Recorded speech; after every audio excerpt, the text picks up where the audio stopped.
మన motor field సభ్యులందరికీ నా యొక్క నమస్కారం. ఫస్ట్ ఆఫ్ ఆల్ మీకు ఇంతకుముందు లాస్ట్ టైం కూడా నేను చెప్పుంటా, నేను ఎక్కడి నుంచి వచ్చినాను అని మీకు చెప్పానా? ఎక్కడి నుంచి వచ్చాను? Motor field. మళ్ళొక్కసారి రిమైండ్ చేస్తాను. సో మా అన్నగారు విజేందర్ గౌడ్ అని తను motor field lorry driver. Starting అతను మేము చిన్నగా ఉన్నప్పుడు ఇంట్లో పెద్దోడు, మేము 5 అన్నదమ్ముల్లో పెద్దోడు మా పెద్ద brother Vijender Goud. Lorry driver అతను. లారీ డ్రైవర్ కష్టపడి, అంటే నేను ఇది ఎందుకు చెప్తున్నా అంటే మోటార్ ఫీల్డ్కి సంబంధించిన వాళ్ళ ఇబ్బందులు చాలా దగ్గరగా ఉండి చూసినాం నేను. సో మా అన్నగారి దయ వలన ఈరోజు ఈ స్థాయిలో మేము నిలబడగలిగాం. నేను ఒక్కనే కాదు, నా ఇంట్లో ఇద్దరం సీఐలం ఉన్నాము. అందరికి కూడా మా పెద్దోడు కష్టపడి ఒక లారీ డ్రైవర్ ఎట్లుంటుంది బై? లైన్లో పోతారా మీరు? సరే, మ్యాక్సిమం ఈ రోజుల్లో తగ్గింది లైన్లో పోవడం, కానీ లైన్లో పోయేటోళ్ళు. నేను ఇంజనీరింగ్ చదివేటోళ్ళు ఆ టైంలో. సో ఫోన్ చేసేటోళ్ళం. అప్పుడు ఫోన్లు చిన్న డబ్బా ఫోన్ లేదో నువ్వు నడిచేది, ఫోన్లు చేసి డబ్బులు పంపిస్తావా లేదా అని డిమాండ్ చేసేటోళ్ళం మా అన్నతను. అంటే అప్పుడు ఇంత క్లోజ్గా తెలియదు. ఎండకు తిరుగుతారు, ఇంజన్ వేడికి ఇబ్బందులు ఉంటాయి, ఆ క్యాబిన్లో జరుగుతున్నాయా ప్రాబ్లమ్స్. సో అట్లాంటి టఫ్ సిచ్యువేషన్ ఫేస్ చేస్తూ కూడా కుటుంబం కోసం కష్టపడి ఈరోజు మేము ఈ స్థాయికి నిలబడడానికి ఒక మోటార్ ఫీల్డ్కి సంబంధించిన వ్యక్తి మమ్మల్ని ఈ స్థాయిలో నిలబెట్టిందని చెప్పుకోవడానికి నాకు ఎస్పెషల్లీ నాకు చాలా గర్వంగా ఉంది. సో ఈ కార్యక్రమాన్ని చెప్పిన వెంటనే మన ఎస్ఐ గారికి చాలా నిన్న చెప్పారు, సార్ ఇట్లా ఒక ప్రోగ్రామ్ ఆర్గనైజ్ చేస్తున్నాం, మన కళా బృందం వాళ్ళు అడుగుతున్నారు అంటే నేను ఇమ్మీడియట్లీ ఇది ఆర్గనైజ్ చేయండి, మంచి ప్రోగ్రామ్, వీలైతే మన పై లెవెల్ ఆఫీసర్లను కూడా ఇన్వైట్ చేద్దామని చెప్పాను. బట్ నేను ఎక్స్పెక్ట్ చేసిన స్థాయిలో మన మోటార్ ఫీల్డ్ మిత్ర బృందం రాలేదు అని చెప్పదలుచుకున్నాను. మీరు ఎప్పుడైనా ఇట్లాంటి ప్రోగ్రాంలు ఆర్గనైజ్ చేసేటప్పుడు మీ వంతు కాంట్రిబ్యూషన్ ఇక్కడ జరగాలి. కాంట్రిబ్యూషన్ అంటే మీ నుంచి ఏదో మేము ఎక్స్పెక్ట్ చేయట్లేదు, మీ ప్రజెన్స్ ఇక్కడ ఉంటే కొన్ని మంచి మాటలు, మీకున్న సమస్యలను కూడా మాకు షేర్ చేసుకునే అవకాశం దొరుకుతుంది. ఇట్లాంటి టీము రెగ్యులర్గా మీకు అవకాశం ఉంటుందా కలవడం? ఇప్పుడు ఒక స్థాయిలో మీరు ఇంకొంత ఎక్సెస్ మెంబర్స్ వస్తే మేము పై స్థాయి ఆఫీసర్ని పిలవగలుగుతాం. ఈవెన్ మీ రెవెన్యూ టీంని కూడా పిలిచే అవకాశాలు మాకు కల్పించాలి. అంటే మిమ్మల్ని చూస్తే మాకు ఆ ఉత్సాహం రావాలి. సో నెక్స్ట్ టైం ఈ ప్రోగ్రామ్ ఆర్గనైజ్ చేసేటప్పుడు ఖచ్చితంగా ఎక్సైజ్ మెంబర్ చాలా మీ వంతుగా మీ వెహికల్స్ ఉన్న వాళ్ళని ప్లస్ లోకల్ ప్రజల్ని కూడా తీసుకొచ్చే ప్రయత్నం చేయండి. So coming to the road safety, మన హెడ్ కానిస్టేబుల్ గారు ఒకటి చెప్పారు, మీ ట్రాక్టర్లకి రేడియమ్స్, అంటే నాకు కొద్దిగా నవ్వొచ్చిన సందర్భం దాంట్లో, మీ ట్రాక్టర్లకి రేడియమ్స్ అతికించుకోవట్లేరు, ఇంకా ముందల ఈ లైట్లు కూడా సింగిల్ లైట్లు ఉన్నాయి, కరెక్ట్ ప్రాపర్గా మెయింటైన్ చేయట్లేరని. సరే, ఇప్పుడు ఉన్న లైట్లను మీరు వేస్తున్నారా? నైట్ టైంలో ఇసుక నడిచేటప్పుడు ఉన్న లైట్లను వేస్తురా పోయి? మీరు వేస్తురా? ఉన్న లైట్లనే వేయట్లేరండి, దొరికిపోతామేమో అని. అంతేనా? సో కొద్దిగా ఏంటంటే మనం లీగలైజ్కి వెళ్దాం ఏదైనా పని చేసేటప్పుడు అన్నెసెసరీ. నేను మీలాగానే ఇంతకుముందు కోస్గిలో చేసిన, అక్కడ ఒక ఇల్లీగల్గా ఇసుకను తీసుకుపోయేటతను నైట్ టైంలో ఇసుక తీసుకుపోయే క్రమంలో దాంట్లో ఎవరైతే లోడ్కి వచ్చినారో లోడ్కి వచ్చి అతని మీద నుంచి ఎక్కించిపోయాడు. సో దాని సందర్భంలో ఈ ఇటుక మీరు ట్రాక్టర్ నడిపే వాళ్ళకి ఎంత సంపాదిస్తారండి మొత్తం కలిస్తే? అక్కడ కంపెన్సేషన్ ఒక 20 లక్షలు ఇప్పించాల్సి వచ్చింది. 20 లక్షలు మీ ఇల్లు సెట్ అవుతుందా? ఒక ఇసుక నడిపే ట్రాక్టర్ డ్రైవరు, ఒక ఓనర్ 20 లక్షలు ఒక చనిపోయిన ఒక వ్యక్తికి. మనమే ఎందుకు జరిగింది అనుకుంటే ఈజీ మనీ కోసం కొద్దిగా తొందరపడవు. మీరు ప్రయత్నించండి, అవకాశాన్ని నేను కాదనట్లేదు, కానీ ఈజీ మనీకి వీలైనంత తప్పుడుదారులు సంపాదిద్దాం అనుకుంటే ఏదో ఒక సమస్య మనకు వస్తుంది. సో అట్లాంటి వీలైనంత వరకు దూరం ఉండే ప్రయత్నం చేయండి. So second thing, safety related. ఇప్పుడు మన ఎస్ఐ గారు బాగా కష్టపడ్డాడు. ఎందుకు చెప్తా, ముందలా ఇప్పుడు మనకు ఈ డ్రమ్స్లలో ఇసుక పోసి పెట్టినారా? ఎవరి కోసం పెట్టిరు బై? మన కోసమే పెట్టిరా? మన కోసం పెట్టిరా లేదా? వాయిస్ వస్తుందా తీయనా? సో మన కోసమే పెట్టి, నేనైతే అవి చూసినప్పుడల్లా చాలా చూడముచ్చటగా అనిపిస్తుంది. బట్ ఒక్కరైనా ఫాలో అవుతురా? యాక్చువల్గా ఆ గజిబిజిలో మధ్యలో నుంచి అక్కడ నుంచి వచ్చే బండి, అపోజిట్ బండి చూసుకొని అది మళ్ళీ క్రాస్ అయిపోవాలి. అది మనం చేస్తున్నామా? ఆ కొన ఈ కొన డ్రమ్ల అందరం దగ్గరికి అన్నారు, ఇటు పోయేటోడు ఇటు, అటు పోయేటోడు ఇటు. రెగ్యులారిటీ ఉందా? దాన్ని మనము ఎంత కష్టపడి పెట్టుంటాడు, దానికి ఒక వారం రోజులు వర్కౌట్ చేసినాడు తెలుసా. వర్కౌట్ చేసి అది పెట్టేసి ఎవరు ప్రాపర్గా యూజ్ చేయట్లేదు. అసలు అక్కడనే ఎందుకు పెట్టేయాల్సి వచ్చింది? రీసెంట్గా యాక్సిడెంట్స్ అవుతున్నాయి మీకు తెలుసా? ఈ మధ్య యాక్సిడెంట్లు బాగా అయినాయి మీకు తెలుసా? ఇక్కడ ఒక పిల్లోడు ఓవర్ స్పీడ్లో పోయి ముందు వెళ్తున్న డాక్టర్ని హిట్ చేసినాడు బ్యాక్ సైడ్ నుంచి. మదర్ కూడా అజార్గూడకు సంబంధించిన అబ్బాయి, అన్మ్యారీడ్, నాయుడుపాలెం అబ్బాయి బస్టాండ్లో ఉన్న ఇంకో అబ్బాయిని ఎక్కించుకొని ఇంకొక పెద్ద మనిషిని ఎక్కించుకొని పోతున్నాడు. ఆ పెద్ద మనిషి తెలియక లిఫ్ట్ అడిగినాడు. బండి యంగ్ అబ్బాయి ఓవర్ స్పీడ్లో, యంగ్లో ఎట్లుంటారు బాయ్, మస్తు జోష్లు ఉంటారు. పోయిండు, వెనక ట్రాక్టర్ పోతుంటే బ్యాక్ సైడ్ హిట్ చేసి, అప్పుడు అతను కొలాప్స్డ్. సో ఇక్కడ అతనితో పాటు పోయిన ఇంకొక వ్యక్తి కూడా ఇంజూర్డ్ అయ్యాడు. సో అది మనము గమనించాల్సింది ఏంటంటే కొద్దిగా ఈ స్పీడ్, ఓవర్ స్పీడ్ వల్ల ఎన్నో నష్టాలు. అక్కడ యాక్సిడెంట్ అవ్వడం వల్ల కుటుంబాలు నష్టమైనాయి. ఇప్పుడు ఇతను ట్రాక్టర్ డ్రైవర్ ఇబ్బందులు పాలైంది. ఇవన్నీ సిచ్యువేషన్స్ రాకుండా చూసుకోవాలి. ఇంకొక ప్రాక్టికల్గా నిజంగా జరిగిన ఎగ్జాంపుల్, నా బ్యాచ్మెంట్ ఇన్స్పెక్టర్, సుల్తాన్ బజార్ ఇన్స్పెక్టర్. తను తన వైఫ్ సూర్యాపేట ఒక పూజకు అటెండ్ కావడానికి ఊరికి వచ్చింది. వాళ్ళ ఇంట్లోనే సంబంధించిన పూజ, ఇద్దరు కలిసి పూజ చేసుకున్నారు. మంచి పర్సన్ నా బ్యాచ్మెంట్, 2009 బ్యాచ్. ఇద్దరు పూజ చేసుకున్న తర్వాత రిటర్న్ ప్రయాణంలో వాళ్ళ వైఫ్, షీఈస్ ఆల్సో డ్రైవర్, తను కూడా బండి నడుపుతుంది. సో ఎర్లీ అవర్స్లో స్టార్ట్ అయ్యారు. 10 o'clock అతను ఉద్యోగంలో జాయిన్ అవ్వాలా. వైఫ్ డ్రైవ్ చేస్తున్నాడు. రిటర్న్లో వైఫ్ డ్రైవ్ ఇచ్చినాడు, వైఫ్ డ్రైవ్ చేస్తున్నాడు.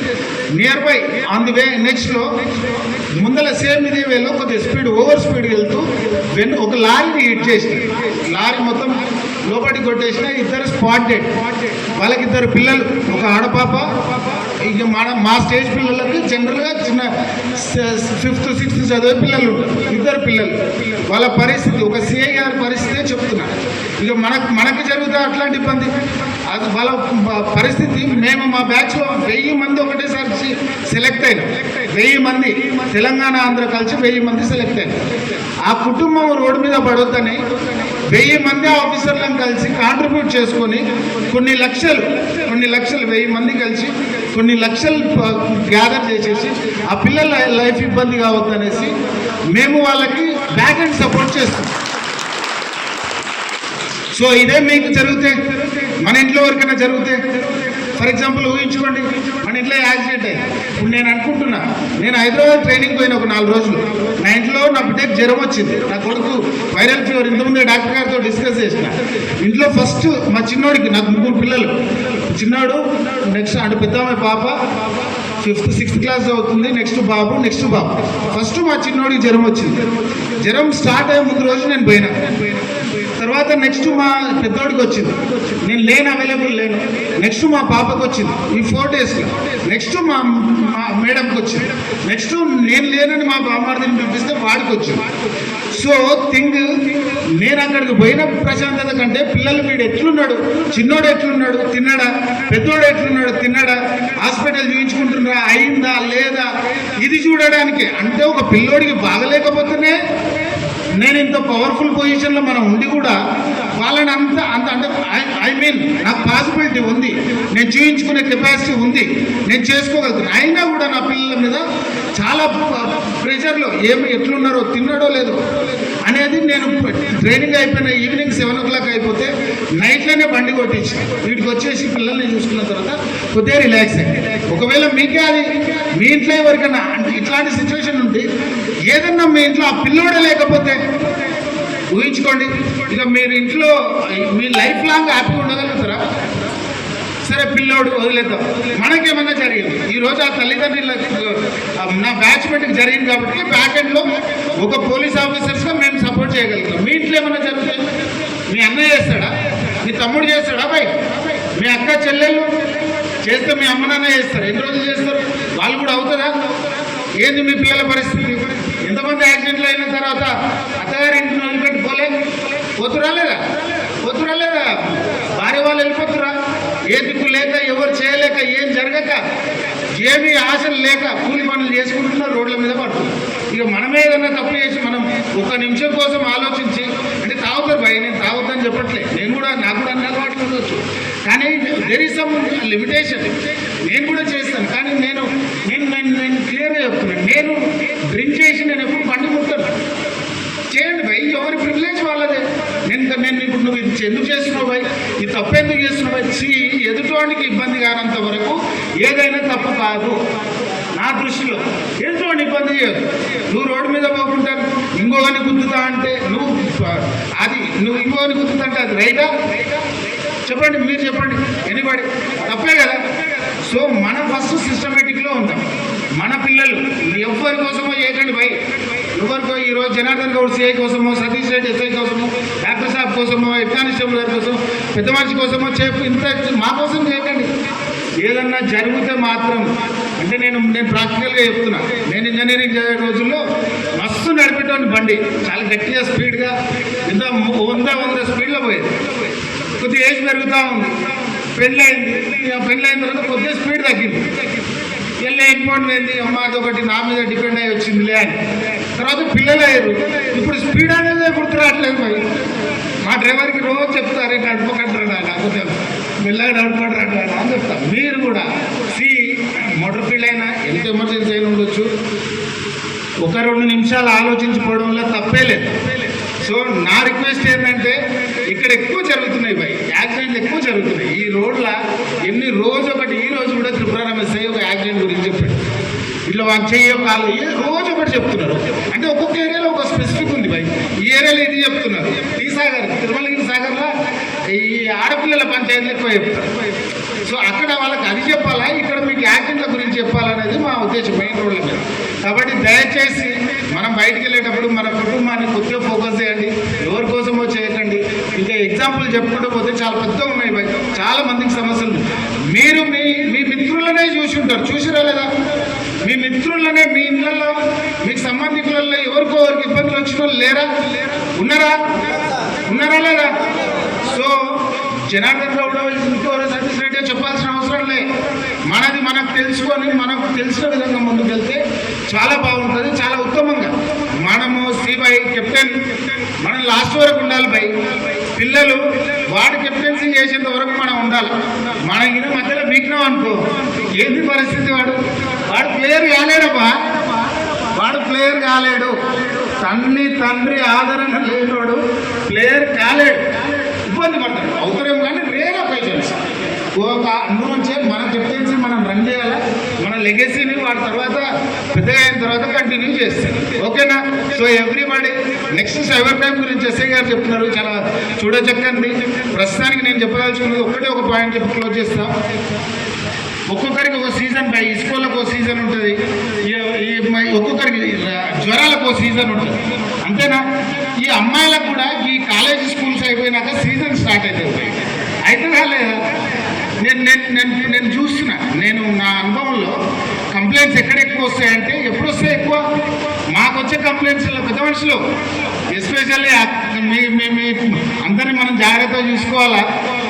ఇప్పుడు స్టార్ట్ అయింది, పరీక్షలు అయిపోతాయి కదా మొత్తం, ఇంకా పోవడం స్టార్ట్ అయింది. సో కంప్లైంట్స్ వస్తాయి. సరే, మనం ఇక్కడ నేను ఏం చెప్పదలుచుకున్నది ఏంటంటే, ఎవరైనా కూడా 18 ఏళ్ల లోపు పెళ్లి చెల్లదు. ఎవరికైనా కూడా వాళ్ళకి సపోర్ట్ చేసిన వాళ్ళకు కూడా చాలా ఇబ్బందికరమైన పరిస్థితి. కాబట్టి దయచేసి తమ్ముడు ఎవరు ఉన్నట్టున్నారు, మీకు తెలిసిన వాళ్ళు రాయం లైన్లో ఏం లేరుగా. సో ఇట్లాంటి సందర్భం ఎవరున్నా కూడా మీరు డిస్కరేజ్ చేయండి ఆ పిల్లల్ని. అరే ఇది రైట్ టైం రా, పోండిరా, ఇట్లాంటి ఎంకరేజ్ వద్దు. మనం వీలైతే డిస్కరేజ్ చేయాలా. వాళ్ళ ఏజ్ రీచ్ అయిన తర్వాత వాళ్ళు బయటికి వెళ్ళినా ఏది పోయినా నడుస్తారు. ఓకేనా? ఇట్లాంటి ఎర్లీ మ్యారేజ్లలో చాలా సమస్యలు వచ్చినాయి, కొన్ని వందలు మేము చూసినాం, ఏది కూడా అక్కిన విధంగా మేము చూడలే.